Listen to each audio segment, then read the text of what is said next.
My name is Katerina Sibinovska. I'm the Chief Information Security Officer for Intertrust Group. We are a publicly listed company that it operates in the financial services industry. The headquarters are in Amsterdam. This is where I'm based. But we have 44 plus offices across the world, and we operate in all regions like the Americas, Western Europe, rest of the world, Asia. We have Center of Excellence building that in India. So yeah. Hi, I'm Ian Bishop-Leggett. I'm the Chief Information Security Officer at Schroders Personal Wealth, which is a joint venture between Lloyds Bank and Schroders. I've been at the company for 2 years now, and we've had to completely set up security from scratch as though it was a greenfield site. It's been quite a challenge. Hi, I'm Jerry Perulo. I'm the Chief Information Security Officer of Intercontinental Exchange, the parent company of the New York Stock Exchange and several other financial services companies.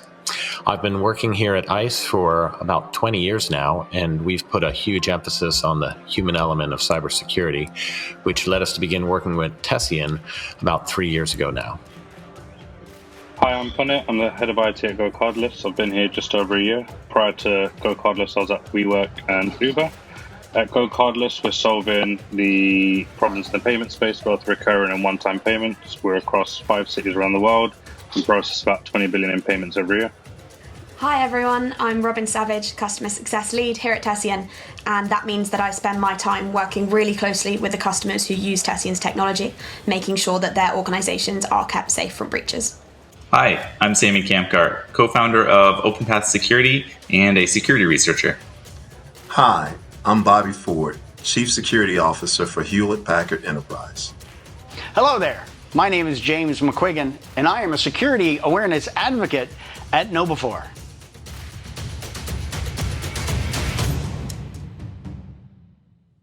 Hello everyone, and welcome to Tessian's Human Layer Security Summit.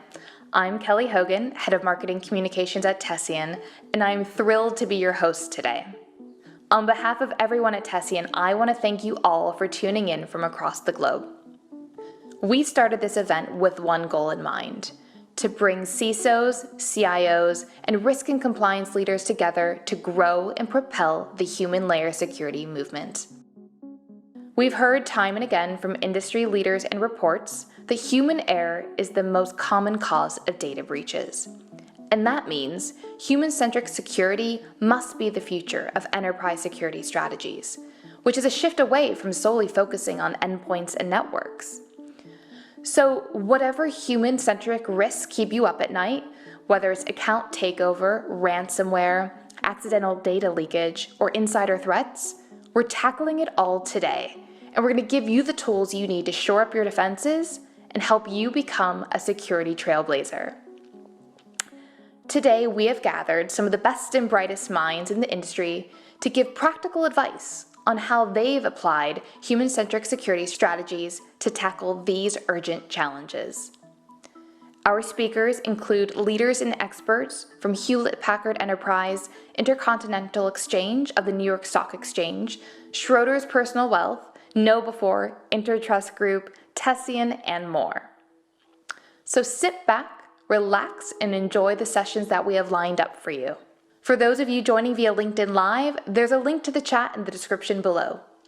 If you experience any technical difficulties at all, don't hesitate to email us directly at events@tessian.com. Last but not least, please share your highlights, your favorite moments or insights from the sessions on your social media networks, and use the hashtag you see on the screen provided so that we can track the conversation. So, without further ado, let's begin. I'm delighted to introduce our very first session, presented by Tessian's CEO and co-founder, Tim Sadler. Technology is critical to companies' missions, so companies have spent decades securing technology. So why do breaches keep happening? Because there's something even more critical to a company's mission: the people who run the technology. And those people are busy, distracted, and sometimes easily fooled. That's why 95% of breaches are caused by human error. And that's why we invented a new kind of technology: human layer security. It protects technology, machines, and data by protecting the people in charge of them. It learns their unpredictable behavior, maps their evolving relationships, spots threats instantly, and stops them. Not by locking down access, or with endless training, but by empowering your people seamlessly to make smart security decisions at the moment they need it. On any device, on any network, it's crucial protection for the most crucial part of your mission: your people. Digital transformation has given employees superpowers at their fingertips. We can wire millions of dollars between bank accounts in a few clicks. We can share our entire customer database in a single file on an email. Your people are the gatekeepers to the most sensitive systems and data in the enterprise. And the average person makes 35,000 decisions every single day. Many of these decisions happen at work and are about work. Do I click on this link or not? Do I enter my credentials into this website? Is john@banka.com or john@bankb.com the right recipient for this email? Human error on any one of these decisions can lead to serious breaches of security for companies. And today, 95% of all data breaches are caused by human error. So the question is, how do we keep people secure in these 35,000 decisions? Up until now, security technology has always been about securing technology. Firewalls to secure networks, EDR to secure endpoints and devices. But it's now time for a third paradigm of security, one where technology secures people. We call it human layer security. In April this year, we announced our most significant product release to date, the Human Layer Risk Hub. The Risk Hub combines three crucial elements: behavioral intelligence, automatic threat prevention, and in-the-moment micro-training to help drive behavior change in security. And it works like this. If an employee attempts to do something that may be unsafe or against company policy, like send sensitive data to a personal email account, Tessian's behavioral intelligence models can automatically detect this. We then prevent the threat from happening by stopping the email from being sent, and we can provide in-the-moment training to the employee. This whole cycle is a feedback loop, so our behavioral intelligence models learn and get smarter all the time. Within the Human Layer Risk Hub, we provide a holistic view into the Human Layer Risk Score for your organization, granular visibility into individual risk levels and drivers, and recommended actions you can take to help improve your company's overall security posture. At Tessian, we are creating a new paradigm of enterprise security, and this is just the beginning. Because our mission is to secure the human layer by empowering people to do their best work without security getting in their way. We believe in a world where people shouldn't have to be security experts to use a computer. Because securing your mission, that's our mission. Thank you. Thank you, Tim. What an excellent way to start us off today. Now on to our next session. If you're struggling to put people at the center of your cybersecurity strategy, these industry leaders can help. We have a panel of experts here to offer advice on how they've combined training, technology, and policies to engage employees and to ultimately improve their enterprise security posture. So over to Ed Bishop, Tessian's co-founder and chief technology officer. Thank you, Kelly, and hello, everyone. If you're struggling to put people at the center of your cybersecurity strategy, these industry leaders can help.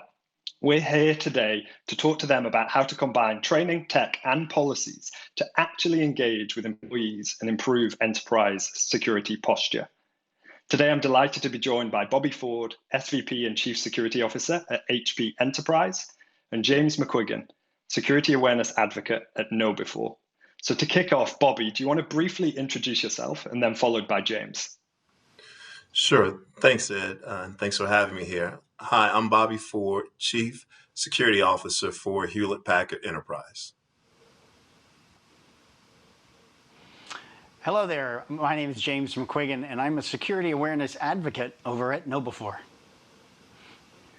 Perfect. Thanks, everyone. First and foremost, maybe James, I'll start with you. Why should security leaders be thinking of putting people at the center of their security strategy? That's a good question. And when it comes to your strategies within your enterprise organizations, you've got so many people that work within that organization. For me, when you have that many people, you almost have to consider that as each one of those people are a front door to your organization, to your networks, because so many times over the last number of years with phishing attacks and ransomware attacks, it's come down to somebody on their computer getting one of those socially engineered emails, and they click that link and essentially are letting the bad guys, those cyber criminals, into the network. And so when you've got all those front doors and trying to mitigate the risk of having them click on a link and letting in the bad guys, it's important that organizations view that as an important aspect of the security. And so putting them at the center of it and putting focus on that and getting them educated and getting them aware is going to help strengthen those front doors and prevent the bad guys from coming in. Yeah, we like to say it doesn't matter how much technology and security you have in front of the person. At the end of the day, there's always a person kind of choosing to take actions, choosing to click a link, choosing to wire money, choosing to send that email or reply to that email. So yeah, definitely agree with thinking about every element. And if you go from human all the way to attacker, there's many bits of technology, but still, how can we bring people to the center? You mentioned training and awareness. We're going to touch on that a little bit in the conversation, but maybe Bobby, if I'm right in thinking you've recently moved from Unilever to HP Enterprise, how do you get up to speed with what the security culture is like at a new company? Maybe also figuring out, we've just mentioned the importance of putting people at the center of security strategy. Maybe not every company thinks like that. How do you get up to speed with what it was like before and what you want over time? Yeah, Ed, thanks. That's a brilliant question. And for me, it starts with listening. Whenever you join an organization, it's important that you listen. And what you're listening for is you want to know who the stakeholders are. You want to know who the influencers are. And you listen as much as possible to identify the stakeholders. And then you want to go and listen to those who are the influencers, because you can't have some sort of preconceived idea of what the organization is, what the culture is, what the appetite is. You can only learn. So you go in and you listen and you learn, and then you take that, which is what I would call business intelligence, by connecting with the people. You take that business intelligence, and then what you bring to the table is, experience and threat intelligence. And I always say that that's where a good cybersecurity strategy happens. It's at the intersection of experience, threat intelligence, and business intelligence. Yeah, I love that. I love that point about listening. I think every CISO interview, I imagine they get you to do some level of 30, 60, 90. And it's probably a big red flag if someone comes and says, I'm going to do this, I'm going to do that. I think I know this, but actually you need to listen, learn who are influential. That doesn't mean seniority. It means like, who do people trust? Who do you need to get buy-in to? Who's leading from security at all levels of the organization? How can you leverage that? Love that point. James, I wonder, we've talked about Bobby just mentioned listening and getting up to speed. What do you see, maybe, not to be too negative, but what do you see companies get wrong? Like, what mistakes can companies make to destroy a security culture? It feels like it's always teetering on the balance, and a couple of wrong mistakes you could tip and lose maybe some good security culture that you had built up over time. Yeah, with regards to security culture and when organizations are trying to implement it, a lot of the time I've seen is they try to boil the ocean. They try to fix everything all at once. And what you want to do is focus on one or two behaviors that you want to improve in the culture. When we look at security awareness and we look at the security training, we want to make that engaging. We want to make sure that the employees, the users, are coming away with items that they can use not only in the work environment, but they can use at home as well. I've always believed that, when we were growing up, we would be walking down the sidewalk and we get to the end of the sidewalk and we look to the left, then we look to the right, in the UK, we look to the right first. I almost made that mistake a couple of times, but you look to the right, then you look to the left, and then you cross the street. And why do we do that? Because we don't want to get hit by a car, we don't want to get injured, we don't want to, lose our life. The same thing applies when it comes to that awareness with, for example, phishing emails. We have to have that understanding and that wherefore that, when we get one of those emails that come into our inbox, that we check the link, that we ask ourselves a couple questions rather than just react to it. Read that, oh my gosh, the organization is changing our benefits, I'm going to click the link and see what that is. No, you go through a step process to make sure that it's a real link or it's a phishing link, and then taking the action about it. So with organizations, it's looking at picking up one of those two or three behaviors that you want to change in your culture. Focus on those. Make sure it aligns with the culture, the vision, the mission of your organization, and then work towards achieving that. And then the next quarter, you work on the next set of behaviors. Yeah. Completely agree. Don't boil the ocean is the thing I took away from that. Priority, have a stacked rank and just go after a couple to start with. Maybe, James, sticking with you, because I know this is something you're really passionate about, but how can our audience think about training and awareness programs? You've already mentioned training a good number of times already. How can they think about it? having a positive impact on security culture. I think sometimes training programs get a bad rep across organizations, but how can our audience think about implementing these in a positive way so that people engage and it is effective, etc.? So when you have your training and awareness program, that's the foundation of the cybersecurity culture that you're going to have in your organization. It's kind of like when we go to school and we learn about science and maths and history and English. All of those kind of come together to help us later on in life. Whether we think that algebra still helps us later in life, I know some of us are still figuring that out, but those are the foundation. And when we do our security awareness and those training programs, that's that foundation for all of us. And we want to move on from that and build upon that to reinforce in the culture. So having that engaging content, thinking of your cybersecurity program, your awareness and training, your culture program, thinking of it like a hacker, but moving forward and planning it like a marketer. You get with your marketing people, they're doing marketing campaigns all the time. And so if you can get with them and figure out, okay, these are the different assessments we're going to do. This is the new literature or the media we're going to put out. This is the training material. And coordinate that for different groups, for different people. So that way it's not always that, oh, here we go, it's that one time of the year where we're going to get our security awareness training. No, it needs to be something that's a part of the culture, part of the organization, that's constantly happening throughout the organization, throughout the year. So that way people aren't looking at it going, oh, here's the security stuff again. And actually, whether you've got videos and they look forward to, oh, hey, what's the new video this week? Whether they say that, I don't know, but having that positive reinforcement that comes in with either seeing the video or getting the latest update or a meeting that they get to participate in, doing things to try and elevate the interest in the cybersecurity. Not everybody's going to be interested in it. I know not everybody's not interested in accounting, but we need the accounting for finances and running our business. But it is something that's a part of it, so it's just a matter of getting people engaged and interested into that topic. Yeah, I think everyone's now going to be pinging all their marketing teams, trying to lean on some marketing budget. But in all seriousness, I love that idea of thinking about it like a marketer. Bobby, I wonder as a practitioner whether you have anything to share and add to that. I know it's something that you've talked about previously at our summit, but what have you seen done well? What have you seen done poorly?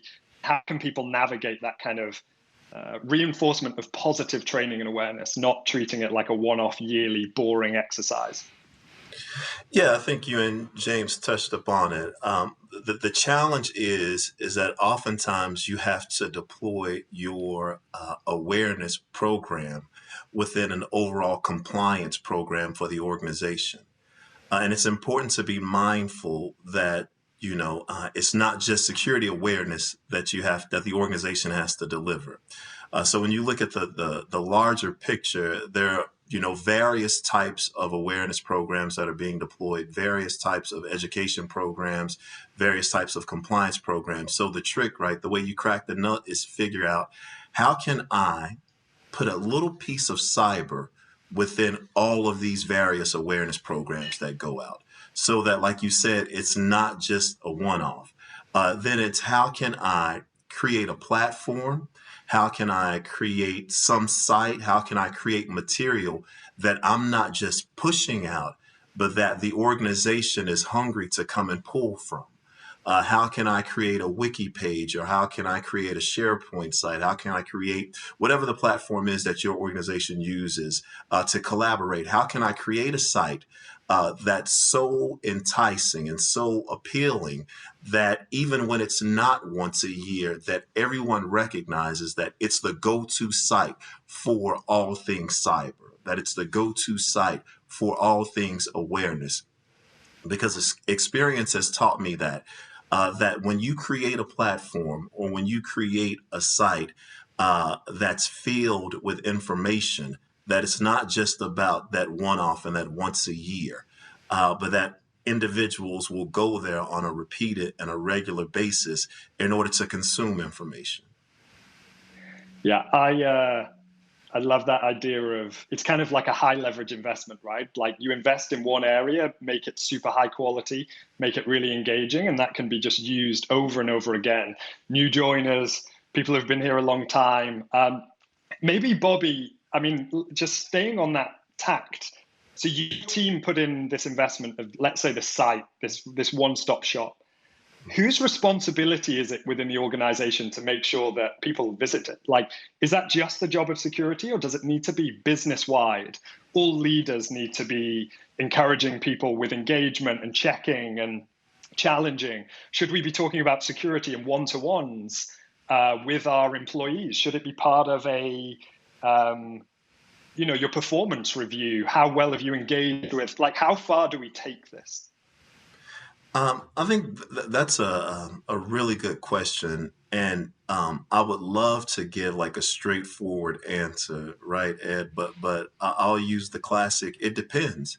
It really depends on the organization. It depends on the industry that the organization is in. It depends on the culture. It depends on the culture of the organization. And then it depends on the track record of the organization. Listen, you have some organizations that are fantastic, that are phenomenal at security awareness, right? And they're phenomenal. They have cultures that are hungry for security awareness. They have cultures that constantly want to learn more about cyber. And then you have others who could really care less. And so what you have to do is you have to assess the overall culture and then develop a strategy, right, that's commensurate with the culture that you've encountered. And the reason why I put it like that, Ed, is because I would hate to give hey, you need to make sure that you put it in everyone's performance review. You need to make sure that you put it in an end of year review. And then you have some CISO who's out there who already has a culture where they're doing phenomenal at security awareness. And they come in with this sort of draconian approach when that may not necessarily be what that organization needs. So it really depends on where you are and where the organization is. Yeah, fantastic answer. Maybe James, taking a little bit back to training awareness, we're reading, I mean, I don't like refreshing the security news to see how many times ransomware has been mentioned. But how, if we just pick ransomware, I'd love to maybe go end to end of like a training and awareness program. How can something quite far away, detached from ransomware, actually improve people's awareness about the risk that's out there? We know the risk that's out there, but how do we get it to that intern in marketing and sales that resonates and they take a moment and they think about it? I just like using the example of like a security threat. Let's pick ransomware, but it'd be interesting for you to go like end to end and just think about how a security program can get there to actually change the awareness of that, intern who's maybe not heard ransomware before. Yeah, when you've got people that are coming into your organization, or even people that have been in your organization for many, many years, and they're not familiar with the cybersecurity terms and concepts, and they're not hearing what's going on, whether it's an oil company that's been hit with ransomware, or airline companies, or headphone makers. A lot of the time when they're so disconnected from it, they don't have that awareness. And so when we bring that awareness to them, when we start talking about, hey, this is a threat to our organization, and you have that ability to help stop that threat. But and Bobby was talking about it as well with regards to that knowledge gap. Just because they're aware of something doesn't mean that they care. And that is certainly one of the challenges within a security awareness program, is how do you get them to care? Some of that's going to come through on technology. Some of that is going to come through on processes. You have that awareness. You're going to take this awareness training. If you may or may not understand the reason why you're taking it. Here is why you want to be taking this training program, because of all the risks that are out there. We need to make sure that you know how to protect the organization. And if you see something, that you have an ability to say something. And so the technology comes in to have that, for example, like a phishing button within your email client that can send it to IT to say, hey, look, I spotted this phishing email, and I'm letting you know about it, so either it's real or it's fake, or you can take the necessary actions to correct that. That communication, going back to the IT or your InfoSec department, and they discover that this is a real phishing email, can then come with a reward. Everybody loves company swag. Well, I mean, I know I do. But, whether a company swag or a $20, 20-pound gift card, to Starbucks or to someplace, some type of reward. As human beings, we like to be noticed. or most of us do, we like to be noticed and get that pat on the back or that recognition. And so if you have that intern and they go through the training and you say, now look, if you spot a phishing email, you want to click on this button and let IT know. And if it turns out to be something, hey, there might be a reward. And so people appreciate those kind of rewards, and rather the carrot versus the stick concept. And then that way, that kind of helps drive that security culture. And people are going, hey, where'd you get the cool, Yeti cup? Oh, I got it because I spot a fish. You spotted a fish, the conversation starts, and it starts spreading like wildfire. I have a colleague who is a CISO in a law firm, and he does something very, very similar. But ironically, he also has a top 10 board of who are the people that catch the most fishes in the organization. And it's not the $25 gift card to Starbucks that they like. It's seeing their name on the list, at the top of the list, that has them stating that the most fishes. That is what drives human behavior, and that little bit of competition, but also that recognition as well can go a long way to getting either somebody that's an intern or somebody that's been there for 30 years to take that interest within the organization. Yeah, it's all about getting people to care. That's it. I really think that is 90% of the battle. And loving all of the innovation around gamification, rewards. It feels like we're just scratching the surface of where this can go. So, okay, right. Let's move on to the next section. We started with culture, then we moved on to training and awareness. And Bobby, maybe this question for you. And this is around, just technology in general, security technology.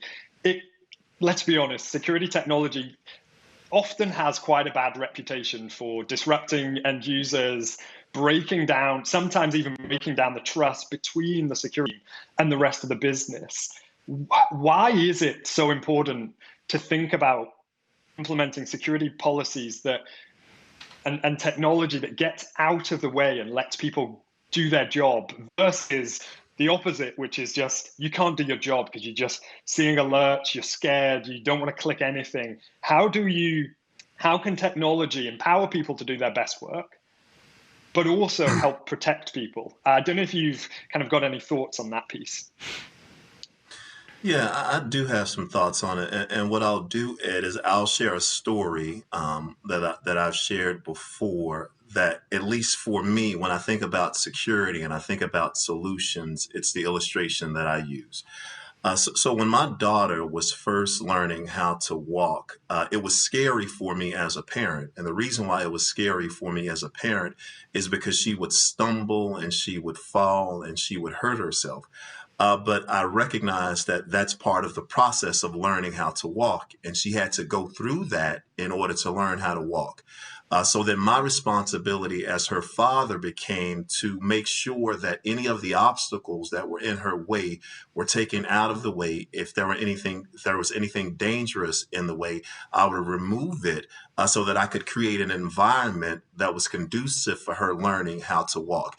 Now, Ed, the trick was doing all of that without her being aware of it. So I was operating around her, moving things out of the way. She wasn't even aware that I was at work doing these things, but she was learning how to walk, and I was creating an environment around her that she wasn't aware that allowed her to be safe. When I think of security, that's the mental model that I use. When we deploy solutions and we deploy technologies, the best solutions and the best technologies are deployed and they're implemented in a way that our users are unaware of them. Because our responsibility is to create this environment that's conducive for them to carry out and to conduct their business. So I think that if you adapt a mental model that's similar to that says, hey, I want to make sure that the better the security is, the less aware that they are that it's even deployed, then I think you'll be successful. I think it's a great analogy. I've actually heard you give that analogy before, but I enjoyed hearing it a second time because it really hits home just the importance of letting someone feel safe. But actually, maybe a lot is going on behind the scenes. But like they can just focus on what they're up to. Your daughter can focus on walking, but you're doing the heavy lifting behind the scenes, making sure that she is safe and your staff are safe. I wonder, something that we think a lot about Tessian is sometimes I feel security technology is built for the SOC, right? Your team, the security analysts, are not necessarily built for the end user. And I wonder whether we can, over time, bridge that gap of getting that right balance of, to your point, technology is behind the scenes doing lots, making people safe, but sometimes engaging with that end user, nudging them, telling them, hey, something looks really unusual, but I'm going to empower you to make the final decision.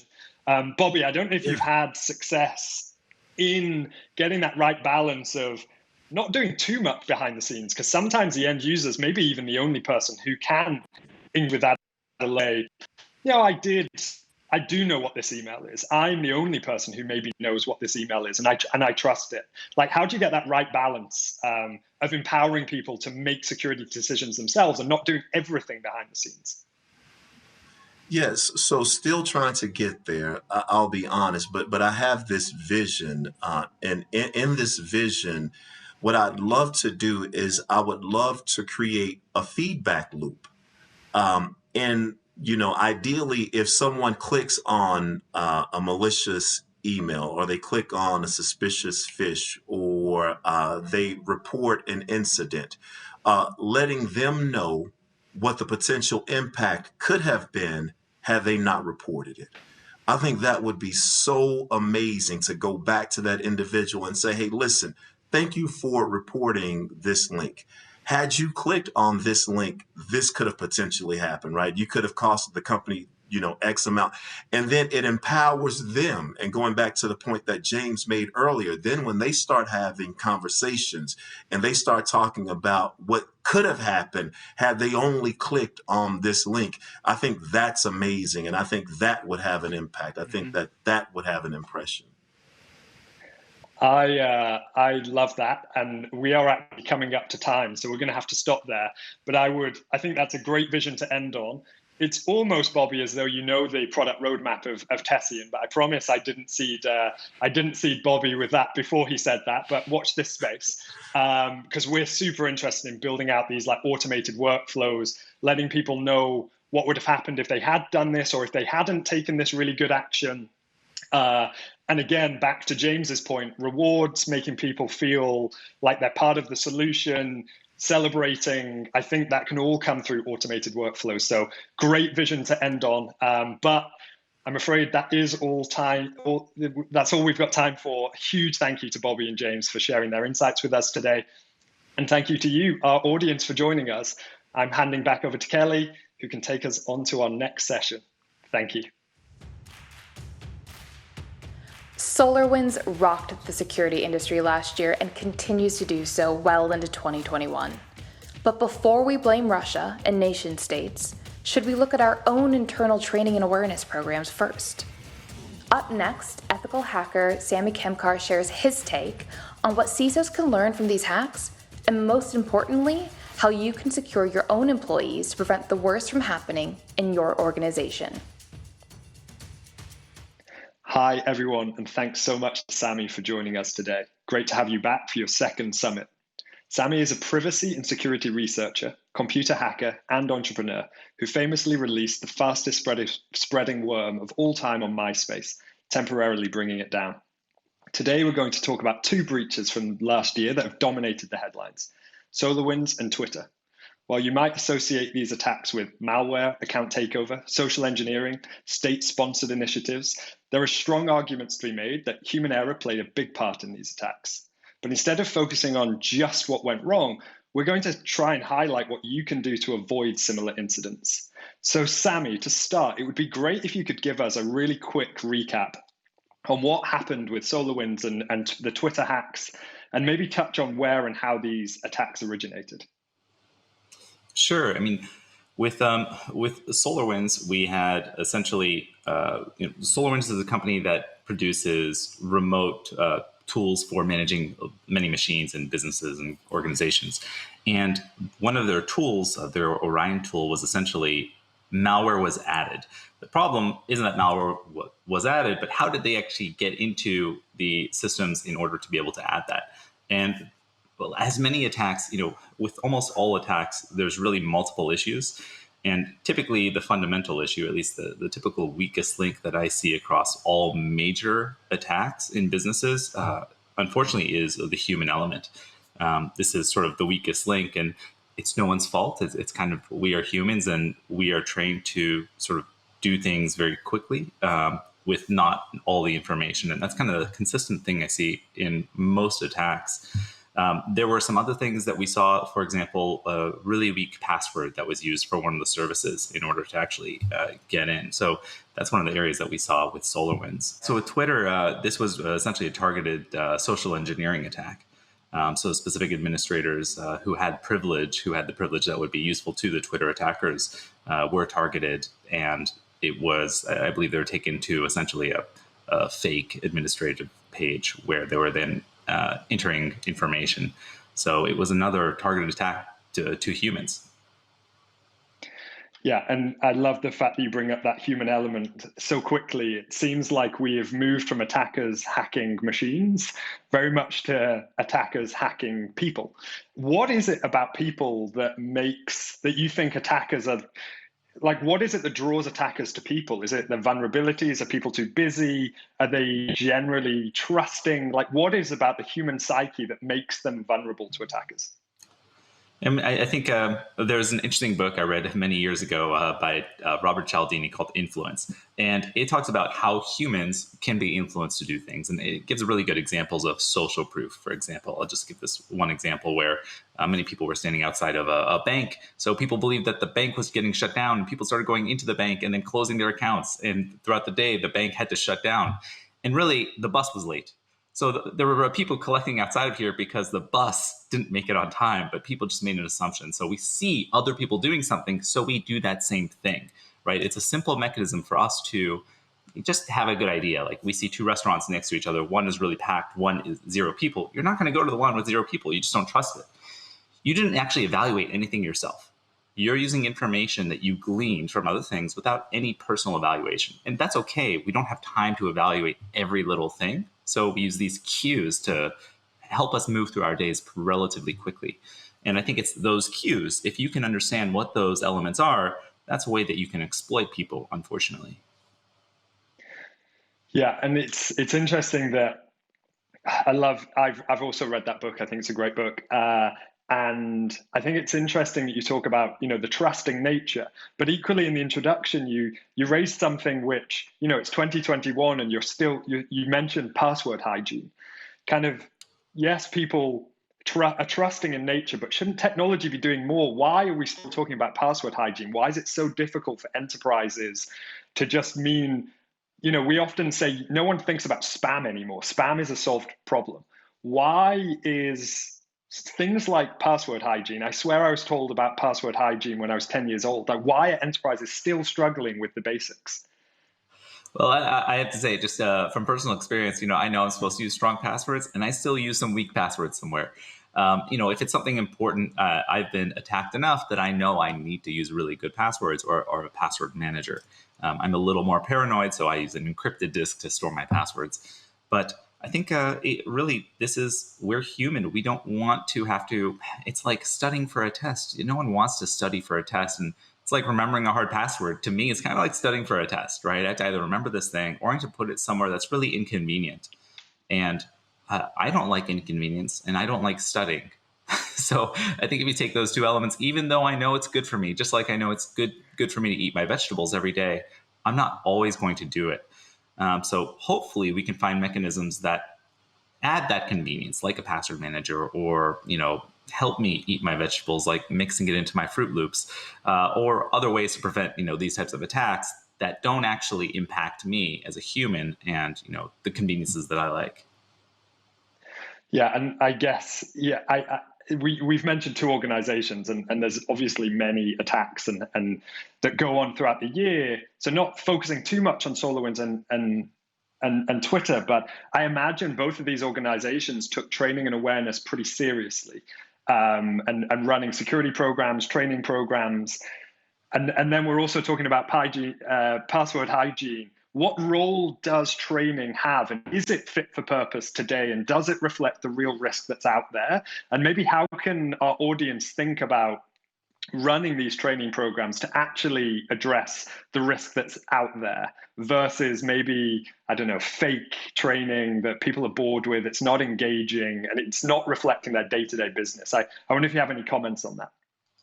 Yeah, I think I've changed my opinion on this over time. In the past, I thought everything should be automated. We shouldn't have the human decide anything. But I've learned over time and building businesses that we don't have time to implement every possible safeguard that exists ever. We just don't. So what can we do in the limited time that we do have? And I found that training is an effective way to reduce the likelihood of someone falling for new things, especially when we're finding new types of attacks. Like I'm seeing new types of attacks through email that are occurring.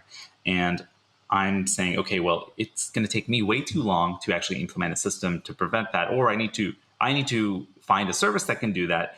However, if I also can train people additionally, then they're less likely to enter their password on a web page that looks fishy. Maybe they will just remember that little element of nugget of information. Yeah, we talk a lot at Tessian about kind of training being this really good baseline foundation for everything else to build off. And makes sense. I'm very hopeful that we can keep pushing the boundaries of training and awareness and making it more engaging, letting people really engage with the material, care about the material. Understand why they might not have security in their title, but it's still important for them to do their best work. It's still important for that company to achieve its mission. And I still think it's a very positive message. I still think there's so much more we can do with getting that foundation layer of training and awareness right. I think another thing that we heard about with the Twitter attack is that Twitter had MFA rolled out for the majority of the sensitive users who had access. Yet due to the type of attack, they were able to bypass the MFA. I think it's a common misconception within enterprise that MFA just is 100% foolproof. And of course, let's implement it everywhere we can. We should be implementing MFA. But I wonder if you could just tell the audience about, maybe why MFA isn't going to make you 100% safe all the time. Especially, I believe the Twitter attack was kind of phone impersonation, sending people to administrator pages, etc. Yeah, I'll just give it a simple example. I think MFA is great, but here's a simple example where it breaks down for a lot of people. If you're on a website and you believe you're on the legitimate version of a website, maybe I'm logging into my email, and I know my email every, month, 2 months, randomly it asks me for an MFA. I'm like, all right, so I go and I log in and I'm like, oh, what's my MFA? It looks legit. I look at my authenticator app or whatever app I'm using, or I receive an SMS, which is much worse. Prefer not to use SMS. But I use the app and I type it in, and now the attackers have it and automatically authenticate. And now they have a cookie or they have a session details where they actually do that because I, as the user, I was the weakest link. I revealed, if I'm going to reveal my username and password, of course, I'm going to also reveal my MFA code. Yeah, no, it's a really simple example. And actually, one of the beautiful things about password managers, the side benefit is it can actually highlight, these fake websites because it doesn't autofill. And I think it's one of the really good things about password managers is you can use it as a proxy as, hang on a minute, Google normally always autofills with my password manager, but it's not doing it on this site. Hang on a minute, maybe there's something weird going on here. So just before we end, sorry, just to cut you off because we are coming to time. In a post-SolarWinds world, do you have any advice? And you've mentioned, humans often are the weakest link. Like, what should enterprises do differently if the current approach isn't necessarily always working?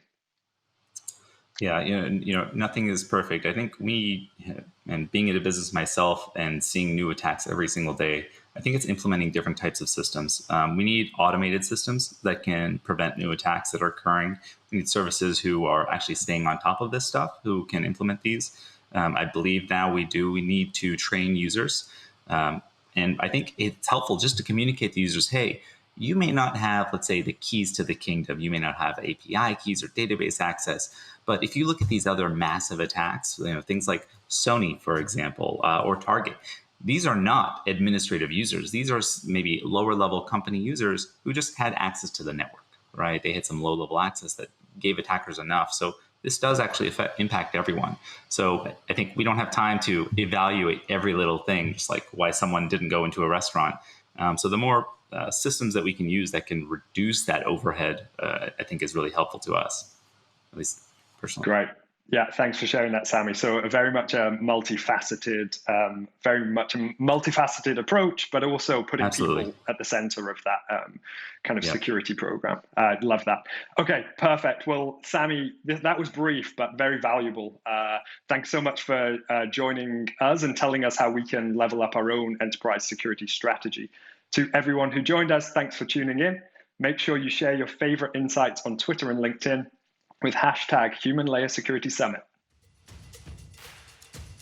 Security and IT teams are still working hard to shake off the perception of being dubbed the no team. Up next, learn how fintech company Go Cardless won over their entire organization, from employees to board members, with their forward-thinking data loss prevention program. We'll look at how they combined intuitive user warnings, powerful analytics, and reporting tools to help prove their business case and ultimately make the security team enablers, not blockers. Thanks, Kelly, and welcome, everyone. I'm Henry, and for today's session, I'm joined by Punit from Go Cardless, a customer of ours who we've learned so much from over the last 6 months or so. Today, we're specifically going to learn how they revamped their DLP strategy and won over their execs and employees along the way. Now, DLP and happy employees are two phrases that often aren't heard together. So really looking forward to digging deeper in today's session. Punit, first up, perhaps we can hand over to you for a quick introduction to yourself and also your role at Go Cardless. Yeah, sure. Thanks, Henry. Sorry, excuse me. Hi, everyone. I'm Punit. I'm the head of business systems and IT at Go Cardless. I've been here just over a year, joined at the crazy pandemic time. So it's been an interesting year plus. Prior to Go Cardless, is at WeWork and Uber. So clearly love like the hot startup journey and putting in cool tools. Go Cardless is in the space solving for payments. So whether that's recurring or one-time payments, we've just really done some really cool stuff with urban banking. You should check it out. We service payments across 30 different countries, and we process about 20 billion in revenue for our merchants every year. Thanks, Punit. A really helpful overview, and yeah, a lot of data to protect there. I'd love to start with where your starting point was in DLP. DLP can be a really daunting project, I think, for many to tackle, whether it be unwinding legacy rule sets, assessing user disruption, and just investing a lot of time in figuring out how you're going to implement that project going forward. At Go Cardless, what was your starting state with DLP? Yeah, I think I'd say boring and daunting, right? Like it's one of those things that it's just kind of there and can be disruptive to users. So I guess our starting point was like I said, it was kind of just there. We used Google DLP to kick off with and the inbuilt DLP tools. And we found those like a little bit, I'd say, complex to configure. So we're coming to this realization before like everything just, and we'll talk about this further, like everything just happened and we went to market to look for somebody better, is we realized we need an admin of its own. It's just configure a bunch of policies that just block stuff for our users all the time. And that didn't seem very like user in mind. So I'd say that's our starting point, is Google-based DLP tools, bit boring, bit daunting, like you've said, and just there. Yeah, I think also in a fast growth company like Go Cardless, you can't afford for things just to be there because they get in the way of doing business. The other thing that I think was a really good point is traditional DLP is revolved around someone having to constantly configure and assess rules, and then ultimately you're introducing human error into the equation, because it's like, how well does that person know the entire problems of your entire user base? What was it that instigated you guys to start thinking about, okay, we need a new approach? Yeah, I think we needed an approach in the first place. So we had an incident where somebody sent a file to a friend, instead of to the right recipient. And we got a bit lucky where the friend said, "Oh, did you really mean to send me this file?" And it was an important file that probably shouldn't have gone to the friend. And the person in Syntec caught that and came straight to us and said, "Hey, like, do we have a way of stopping me from sending things I shouldn't to the wrong people?" And we're like, maybe let's go and have a look at it. So we weren't like intentionally looking at DLP, but it's one of these things where it allows us to be user-led as well. So our users will come into us with a problem and going, "Hey, I've made this stupid mistake. What should I do? And can you do anything to help me not make that mistake again?" So that's what really led us down the road of going, we should look at this problem. We should look at inbound and outbound DLP and see if we can make it easy for our users not to do things that are going to be harmful to them in the business. I love that. To have employees not just saying, self-reporting, like, "Hey, this has happened, but how can we stop this going forward?" is really powerful. How have you got your employees to that state where they're actually coming forward and saying, "Hey, how can we stop it going forward?" Yeah, I think it's part of that kind of scale-up workforce culture, right, where people are expecting not to do things by themselves constantly. If you look at all aspects of mostly business systems and IT, there's a huge focus today on automation and self-service.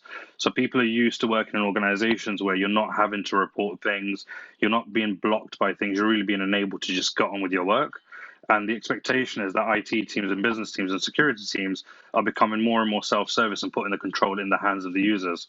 And that just really allows people to not worry about these things and just get on and just be productive and work. Yeah, that's awesome. It also, I think, creates a really strong tie between the security team and your users, because it feels like it's one team who's trying to achieve one thing rather than security team trying to lock down users to prevent data leakage, which isn't their problem. Yeah, I think there's this legacy kind of, sorry, Henry. I think there's this legacy kind of perception of security blocks everything. And I think in this instance where it's not security doesn't block anything. It's we've given the control to the users and the users decide what is right and what is wrong. Yeah, completely agree. I think also in working environments like Go Cardless, and I've got friends who work at Go Cardless and rave about it as a company, you can't afford to lock people down because, it's such an empowering environment for people to work and act like business owners that security can't just go against that ethos because it kind of undermines what you're doing as an organization.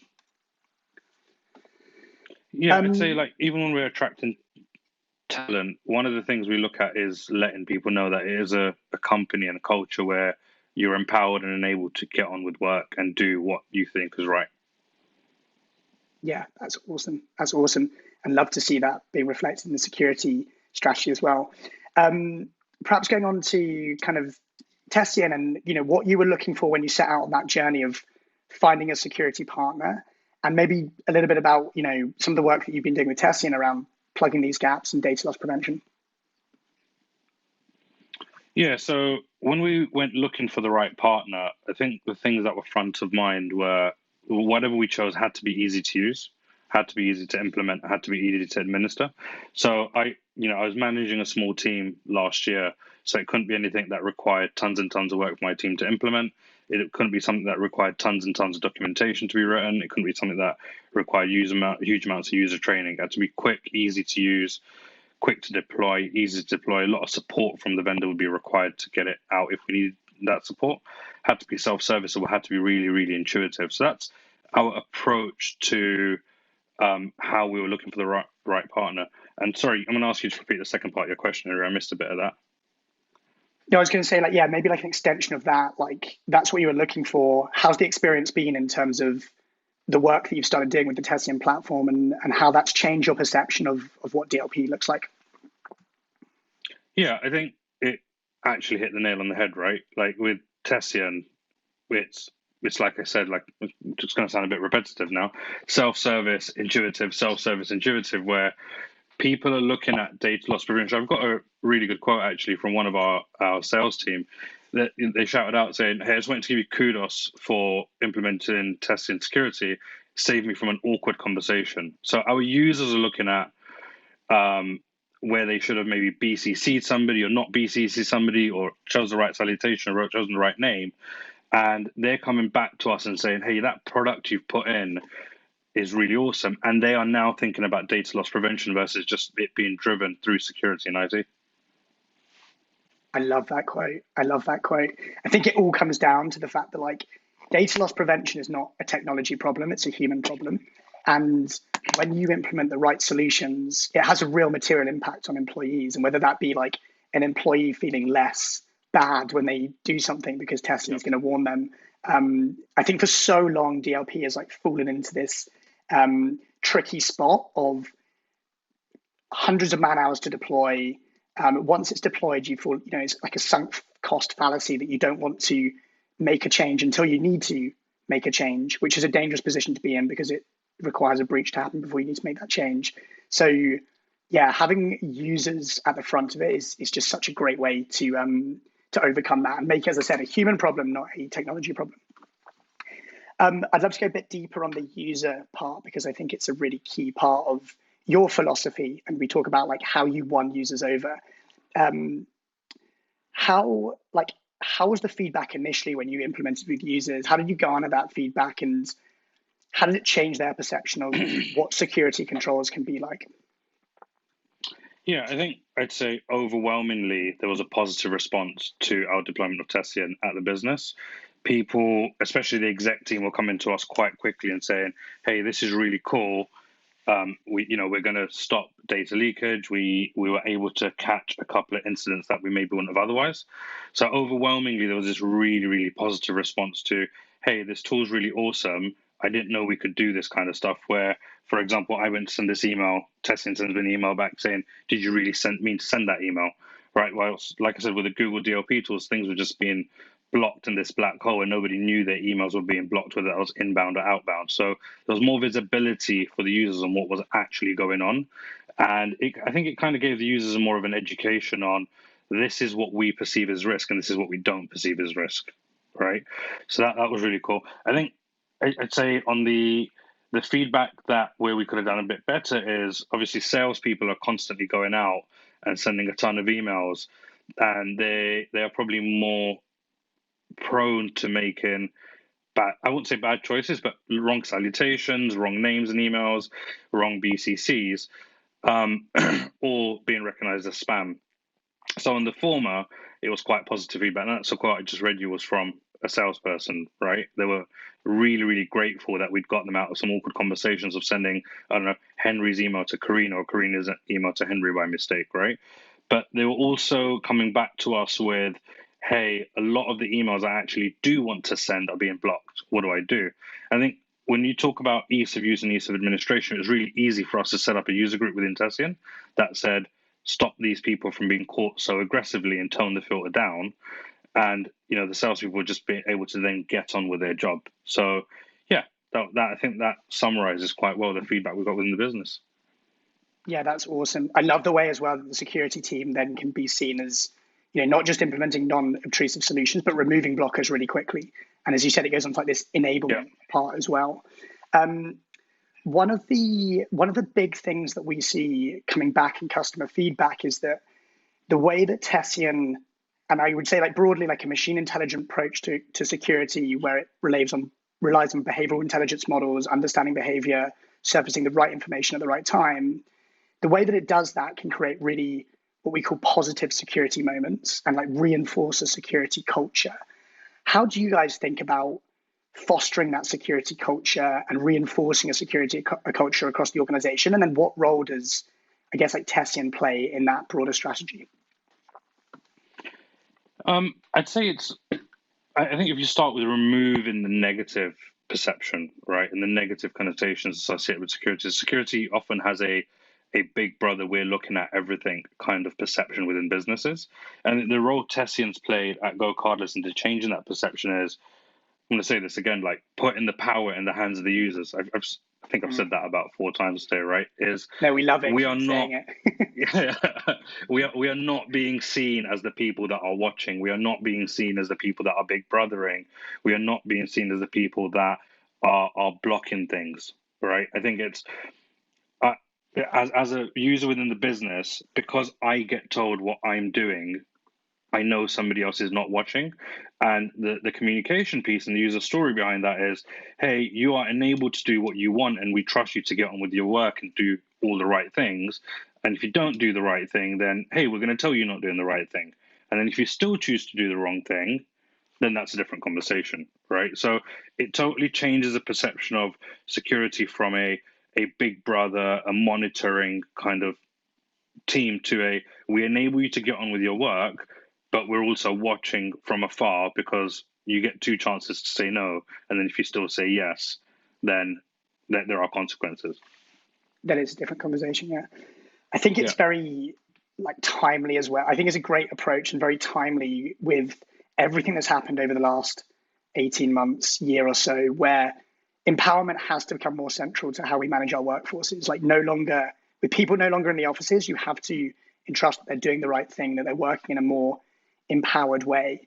And I think having security kind of reinforce that is a really powerful way to kind of hit home with users.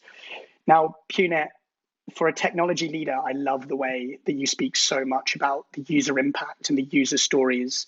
I think it's really rare, and I think it's why we've really connected working together over the last 6 months or so. Would love to come on to your team more, and the IT team and security teams, and the impact that implementing Tessian as your new DLP solution has had on your security teams. What has it meant for their day-to-day? Easy. They're not doing really boring, repetitive things like watching what's going on, right? There's this previous world where you're spending a ton of time configuring complex rules, and there's this previous world where you're constantly having to flag people to be watched, or you're having to monitor certain mailboxes, or you're having to monitor certain activities, and drive what's going on in Google Drive. With Tessian, it's allowed us to not have to do that anymore, right? Which is there's less noise. We're only looking at what we really need to look at. So we're not looking at everything. We have that nice integration into Splunk, which alerts us and monitors and alerts us on all the relevant things. We're not Tessian's configuring itself for us with the AO, right? So we're not having to constantly update rules, change rules, configure rules based on user behavior. Tessian's doing that by itself for us.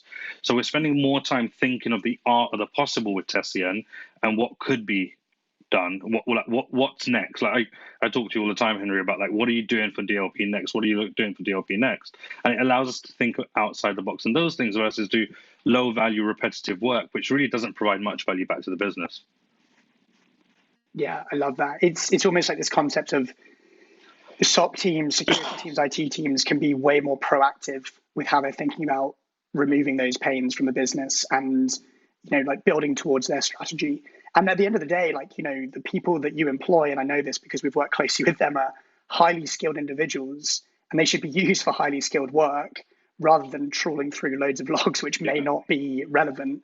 And of course, when you go into that realm as well, there's always the opportunity for human error. And we want to make people's lives easier by saying, hey, here are the things that you really care about. And then they can focus on actually remediating those things rather than just identifying them in the first place. How's that changed your team's perception of where they can focus their time? So let's say they identify specific issues that Tessian has alerted to them through Splunk or through certain automated notifications. Where does that mean that they can then spend their time in terms of remediating it? And does that mean they spend more time in building a better relationship with the business because they're focusing on things that the business know are important? Yeah, I think there's a couple of things, right? Because there's less noise, what's coming in needs a lot more attention and diligence. So we're being able to be more focused on the things that are actually coming in through Splunk, and we know that actual incidents versus there's a really low rate of false flags. So we know that whatever we're getting is real, right? There's no bad noise around it. I think the other thing it allows is outside of the stuff Tessian flags to us, there's this real opportunity to. So we're always trying to do more with less, right? So it's how much more work can we do without having to hire linearly? And what this really allows us to do is, because there's less noise coming in, we can spend more time working on the things that should actually require our time and dedication. So real incidents outside of DLP, real security breaches incidents, endpoint incidents, any other security issues, they can spend time and focusing on those and really digging deep into how to make those problems go away versus dealing with noise that was coming in previously. Yeah, awesome. So users get more empowered. Your kind of like SOC teams have saved time and they're focusing on like the more impactful issues. I'd love to go on to like reporting and how you play that narrative internally, and ultimately like, you know, how you make yourself and your teams look good for implementing something like this, and use that to drive better exec engagement in terms of future risks that you need to solve for. Firstly, like, how do you use the Tessian data to communicate the business value of not just Tessian, but like solving for those specific risks that you solve for? Yeah, I think like there's two parts, right? How do we use the data for training, and how do we use the data to report back to the business, right? So on the training piece, that's a really interesting piece for us is it allows a lot of the data, all of the data we get from Tessian really tells us where our problems are. And if you look at the, you're going to correct me on the term, but I think it's a human layer risk hub. With that, it tells us it's a nice, yeah, cheers, mate. It's a nice diagram that tells us how people are scoring within the business in different elements of security and data loss, right? Now, the nice thing about that is I don't have to go to the whole business and say, everybody needs to get better at looking out for phishing attempts, or everybody needs to get better at not sending bad emails out, or, you know, bad salutations or bad information to the wrong people. It's really targeted. So I can say these 10 people need training in, you know, stop clicking on malicious links, and these 15 people need better education on how to send outbound emails. It means our audience is a lot more engaged with the training, because if you sit through training that you've already received and you know it's not a problem area for you, you're normally going to switch off and it's wasting your time and our time. So our user training is a lot more directed and not prescriptive, I can't think of the right words today, a lot more effective for that user audience. So I think that's a massive win for us. And it means our security team are spending a lot more time doing the right things for the business, right? I think from a reporting data perspective, it also allows us to highlight and identify what the real risk is. There's a world we used to live in where we'd say, oh, we need to work on DLP, or we need to work on, you know, phishing attempts, or we need to work on outbound emails or data exfiltration. Now, with the data that Tessian gives us, we can see how much of a real threat versus perceived threat that is, and go back to our execs and ask for the right resources and the time to address the right problems. Yeah, awesome. I want to take both of those in turn because I think there's some really great points made. Firstly, you're right. For so long, security awareness training is like one size fits all. Let's apply, you know, these modules of training to everyone and expect them to be really engaged. But that's not how it works. And when you can focus on the employees that actually need that training and are going to be receptive to it because they know that it's going to help them as well, it becomes way more impactful. And I love the way that you use the human layer risk hub and our risk scoring to identify where to focus. It's increasingly where we're seeing like Tessian kind of like help our employees when it comes to user training. And then from an exec perspective, I think completely agree. They want to see like the business impact, which then gives you the buy-in to go and solve these other problems. In terms of, you know, what we've seen some customers do is actually use examples of breaches that have been prevented, employee education events that have occurred through Tessian, and play that back to the business to say like, hey guys, you know, it happens to everyone, but we're working to stop it together to create that more like positive security culture, get people thinking about this, and also normalize the fact that this stuff happens, but we have systems in place to help us. Have you guys ever considered anything like that when it comes to training users and actually playing back to them real world examples? Yeah, I think we do that all the time. I think actually the magic has been that because the users are being educated through Tessian, right?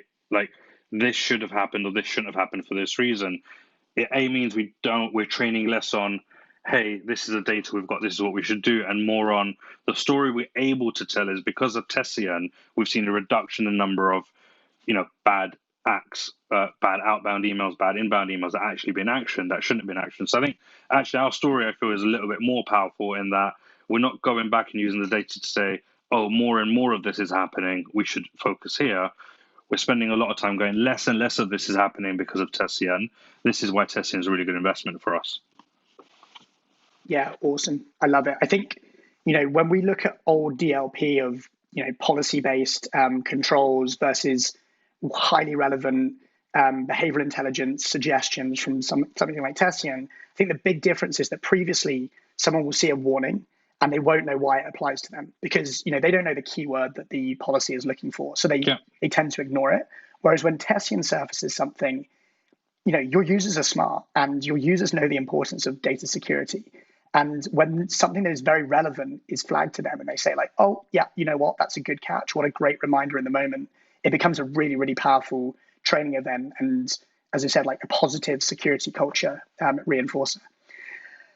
I think we're coming up to time, Punit, but it's been awesome to hear how you guys have gone about revamping your DLP strategy and not just through empowering users, but reducing time for your SOC team and then also playing that value back to execs. Really appreciate you taking the time to chat to us today. Looking forward to continue to working with you guys going forward. And thank you very much.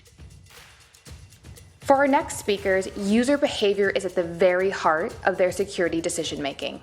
I'm delighted to invite to the virtual stage two CISOs, Katarina and Ian, of two major financial services enterprises, Intertrust Group and Schroders Personal Wealth. They're here to share how they use Tessian warnings to empower their employees to make secure decisions on email, and how they use Tessian analytics to show exactly how that employee behavior improves over time. Thank you, Kelly. I am Robin Savage, Customer Success Lead here at Tessian, and it's now time to hear from two more of our customers on some incredibly important topics. Firstly, how to stop human error breaches by treating employees as part of the solution. And secondly, how to translate that progress back to senior management in a way that really resonates. Now, Katarina and Ian, who you'll meet in just a moment, are both brilliant CISOs who are always coming to us with new and interesting ideas for how we can keep evolving Tessian's technology to tackle new challenges. So it's fantastic to have them both here with us today, and I think we should get right to some introductions. Thanks, Robin. My name is Katarina Sibinovska. I'm the Chief Information Security Officer of Intertrust Group. We're a publicly listed company that provides a wide range of services in the financial sector to clients operating across the footprint of all continents, pretty much. So the headquarters is in Amsterdam, but we have more than 44 offices across the world. Keeps you busy. Hi, I'm Ian Bishop-Leggett. I'm the Chief Information Security Officer of Schroders Personal Wealth. Schroders Personal Wealth is a joint venture between Lloyds Banking and Schroders itself. And we were set up in 2019 to take on the personal wealth advising business out of Lloyds. And it's pretty much a startup with the engine running. And we've had to build out our entire infrastructure as a greenfield site. And it's been quite challenging and really enjoyable. Love that. Thank you both. And Ian, you're skipping over your extensive history with Tessian before. We're talking to a Tessian veteran, having seen us from the ground up at Schroders too. So lots of interesting perspectives on this one, and I think it's going to bring loads of really sort of important insight to today's discussion. So the first topic I'm going to start us off with today is thinking about this notion of factoring human behavior into security design. Now, I think before we do that, what's really important is we step back and we actually lay out what are the human risks that we're trying to mitigate. So Ian, perhaps I come to you first here. Which human risks are your top priority at SBW to be sort of protecting against? If we skip the jargon, what keeps you up at night as a CISO?